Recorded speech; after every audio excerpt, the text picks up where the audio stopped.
stories. Now, in social media, though a critical medium of communication, has quickly become an effective tool for the circulation of fabricated stories.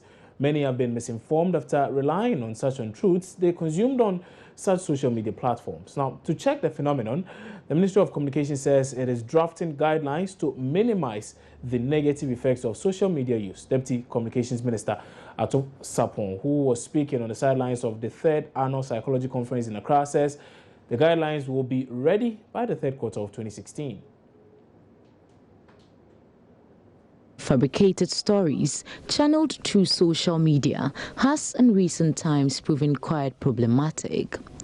From the propagation of spurious and damaging claims to the announcement of false storm alerts, many of these stories have been misleading for the people who rely on them.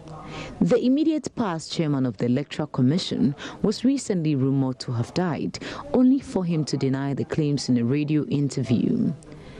Though Deputy Communications Minister Ato Sapon says the phenomenon cannot be regulated, he says some efforts could be made to minimize its negative impact.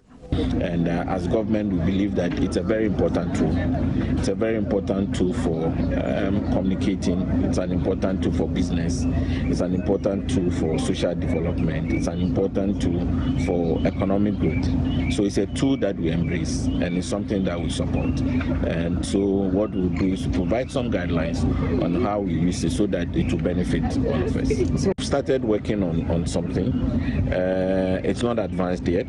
We are hoping to get other parties to provide input, yourselves, media. We are looking at something in the 3rd quarter of the year. So that's a period beginning July to September. We should start some discussions on the draft that we have done around that time. And I'm hoping that when the discussions open, all parties will bring input to bear on something that we believe should guide us on how we use social media. The use of social media and its effect on the individual, institutions, and the society at large was a topical issue at the Psychology Conference.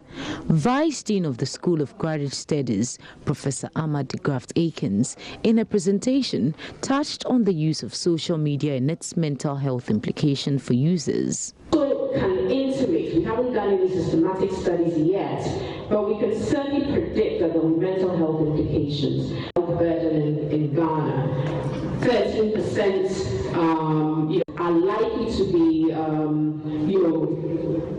intensified, right, by our engagements in the virtual world.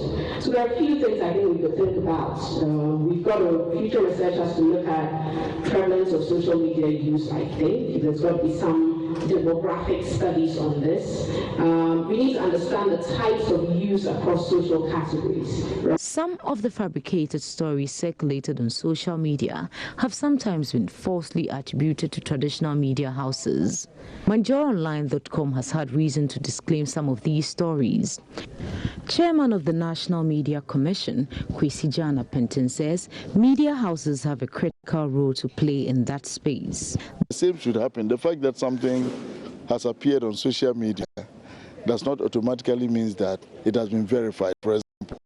So all I'm saying is that the onus is on us as journalists to make sure that whatever we are publishing, we have satisfied ourselves that it is what we want to publish. The 3rd Annual Psychology Conference was themed Social Media in Contemporary Societies, Effect on the Family, Organizations, Schools and Politics. I'll start by talking about some of